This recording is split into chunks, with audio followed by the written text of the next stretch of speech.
నమో నారాయణ అమ్మ ప్రపంచానికి స్వాగతం. సంక్రాంతికి బొమ్మల కొలువు పెట్టడం అనేది మన సంప్రదాయంలో ఒక భాగమండి. హిందూ సంప్రదాయంలో ఈ బొమ్మల కొలువు అనేది ఆడపిల్లలు ఉన్నవాళ్ళు కంపల్సరీ చేసే ఒక వేడుక అన్నమాట.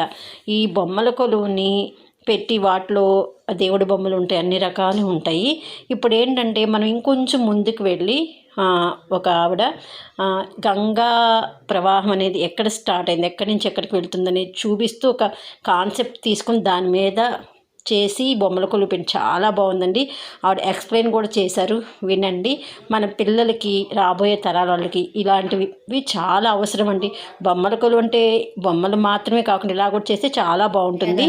చూద్దాం. బద్రీనాథ్ నుంచి విష్ణు ప్రయాగ్ వస్తుంది, విష్ణు గంగ వస్తుంది, నితిపాస్ నుంచి ధౌలి గంగ. ఈ రెండు గంగలు కలిసి విష్ణు ప్రయాగ్లో కలుస్తాయి. అక్కడ వచ్చేసరికి అలకనంద నదిలాగా మొదలవుతుంది. దాని ఉనికిని పెంచుకుంటూ పెంచుకుంటూ నందప్రయాగ్కి వచ్చేసరికి నందప్రయాగ్లో నందాకిని రివర్ కలుస్తుంది అనమాట. అక్కడ వచ్చి మళ్ళీ అక్కడ నుంచి అలకనంద రివర్ దాని ఉనికి పెంచుకుంటూ పెంచుకుంటూ కర్ణప్రయాగ్కి వచ్చేసరికి పిండార్ నది, అక్కడ నుంచి ఆ పిండార్ నది మొత్తం కలుసుకుంటూ ఇక్కడ కర్ణప్రయాగ్లో కలుస్తుంది. తర్వాత అక్కడి నుంచి వస్తూ వస్తూ రుద్రప్రయాగ్లో వచ్చేసరికి కేదార్నాథ్ నుంచి మందాకిని నది కేదార్నాథ్లో కలుస్తుంది. ఇదంతా అలకనందదే, కానీ దాని రివర్స్ అన్నీ కలుపుకుంటూ ఇక్కడ నుంచి వచ్చి దేవప్రయాగ దగ్గర కలుస్తుంది. అట్లాగే ఇక్కడ గోముఖ నుంచి భాగీరథి నది అనమాట. అక్కడ నుంచి గంగోత్రి నుంచి ఇక్కడ ఇది కూడా దేవప్రయాగ్లో కలుస్తుంది. అలకనంద భాగీరథి రెండు రివర్స్ కలిసే చోట దేవప్రయాగ్.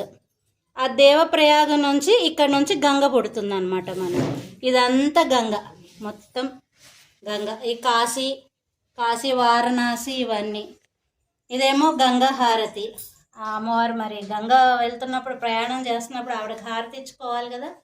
ఆ గుడి కనబడుతుంది కదా, ఆ గుడి దగ్గరకు వచ్చేసరికి ఏమవుతుందంటే గంగ కొంచెం ఉనికిని ఇంకొక సైడ్ వెస్ట్ బెంగాల్కి బంగ్లాదేశ్కి మొదలవుతుంది ఫరక్కా బ్యారేజ్ నుంచి. ఆ వెస్ట్ బెంగాల్కి వచ్చేసరికి హుగ్లీ రివర్గా వస్తుంది, బంగ్లాదేశ్కి వచ్చేసరికి పద్మా రివర్గా అవుతుంది. అదే గంగ ఆ రూపాలు పేర్లతోటి పిలుస్తారు అక్కడ. అక్కడి నుంచి బే ఆఫ్ బెంగాల్లోకి కలిసిపోతుంది గంగ.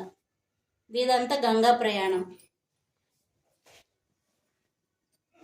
అదేమో కైలాస, అదేంటి మన శివపరివారం, కైలాసంలో శివపరివారం అనుకుంటూ కేదార్నాథ్కి ఇవంతా ట్రెక్కింగ్ చేసుకుంటూ ఇక్కడ నుంచి అన్నీ కలుసుకుంటూ అన్నీ బద్రీనాథ్, కేదార్నాథ్ పైన హెలికాప్టర్లు కూడా ఉన్నాయి వెళ్ళడానికి.